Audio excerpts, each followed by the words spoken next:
मुकेश भाई पटेल ने उनसे कहा, साहब आप स्वर्ग गए हो, इसका ऐसा समय कैसे होगा? तो साहब ने कहा, मेरी मौत पर मेरी पालकी में बारिश होगी, हाँ, कुदरत भी बरसेगी, हाँ, कुदरत भी बरसेगी। जिसने कुदरत के हर जीवों के लिए आंसू बहाए, तो कुदरत क्यों नहीं आंसू बहाएगी? हाँ, जिसने जीवन भर कुदरत के हर जीव के लिए, हर आत्माओं के लिए आंसू बहाए, तो कुदरत को भी बरसना पड़ता है। हाँ? कुदरत भी रो रही थी, चला गया। हाँ, कुदरत के लिए जीने वाला, दुनिया के लिए जीने वाला, जीवों के लिए जीने वाला। और 25,000 युवान भर बारिश में, और बारिश में हाँ वो एक लगभग जय जय नंदा जय जय बद्धा के साथ पालकी यात्रा होती है।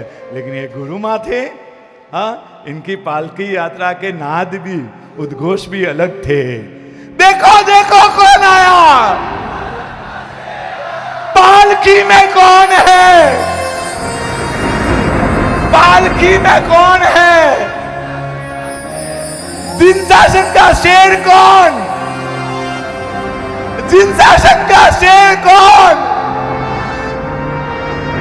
ये नारे थे जो सहज वहां बने थे, कोई बनाए नहीं गए थे, ये उनके लिए बने थे। हाँ, अभी कुछ साल पहले चातुर्मास प्रवेश या कोई कार्यक्रम था, एक महात्मा, उत्तम महात्मा, शासन प्रभावक महात्मा, वो महात्मा प्रवेश कर रहे थे, तो उनके भक्तवर्ग के पीछे से ये नारा लगा दिया, देखो देखो कौन आया, जिन शासन का शेर आया।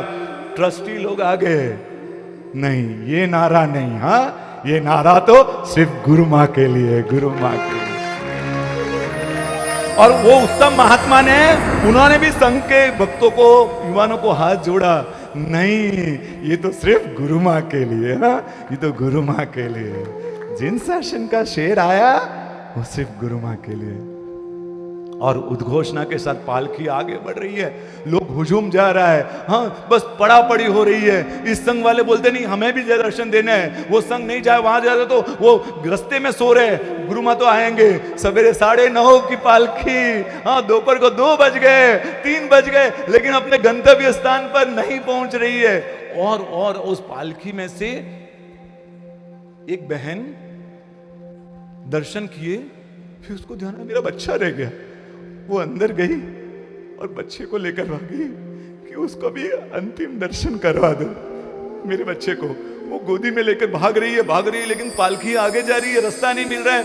1.5 किलोमीटर तक वो बहन भागी बच्चे को लेकर, और भीड़ को यहां वहां करते हुए गुरु माँ की पालकी के सामने खड़ी हुई, बेटे को कहा, बेटा देख जिन शासन का महापुरुष, जिन शासन का महापुरुष, देखिए जिन शासन का महापुरुष। और गला से आवाज, जिन शासन का महापुरुष। और आंसू के साथ जिन शासन के इस महापुरुष को अंतिम विदाई। आगे बढ़ती गई पालकी, आगे बढ़ती गई।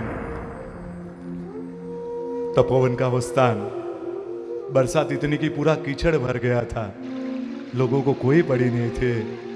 जिनके व्याख्यानों में 1-1.5 घंटे पहले लोग आकर बैठ जाते थे, हाँ 1-1.5 घंटे पहले नंबर लगाना पड़ता था। ये मेरा अनुभव है राजकोट के प्रवचन में। 9:17 पर व्याख्यान शुरू होगा, 10:27 पर पूरा होगा, ऐसे उनके लगते थे। और मैं जब गया, ये ऐसे महात्मा, नहीं तो महात्मा पहले आते, लोग बाद में आते। हाँ, इतना औचित्य, इतना विवेक भी हम नहीं करते हैं। ये आशातना है गुरु भगवंत की। और यहाँ पर हाँ पूरा हॉल, पूरी दुनिया भर चुकी होती थी, फिर शासन पुरुष आता था, हाँ? फिर शासन पुरुष आता था। और वहाँ पर भी उनके समझ में आया कि एक प्रवचन प्रभावक, उनकी वाणी सुनने के लिए लोग 1-1.5 घंटे पहले नंबर लगाकर बैठते। समझ में आया अब तो गुरु माँ बोलने वाले भी नहीं थे ना, ये तो शरीर था जो बोल भी नहीं सकता था, वो शरीर था। फिर भी उसको भी दर्शन करने के लिए ये पड़ा पड़ी थी। हाँ, सब लोग जगह में वहाँ की नहीं, बस गुरु माँ को आखिरी तक देख ले।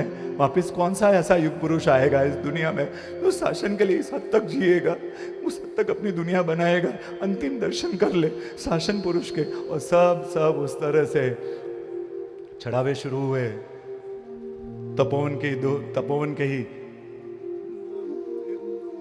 नाम उनका महावीर शाह और उनके बच्चा पक्षाल, दोनों तपोवनी। हाँ, और हंसा भाई, वसंत भाई, संदीप भाई, भाग्यवंती बहन, ये दोनों परिवारों ने, बारडोली का परिवार है, संदीप भाई का बारडोली का परिवार है, इन दोनों परिवारों ने गुरु माँ को अग्निदाह का चढ़ावा लेकर अग्निदाह किया। लपटे ऊपर उठ रही है वो गुरु माँ, धीरे धीरे शरीर के रूप में भी हमारे सामने से हमेशा के लिए चले गए। चलिए,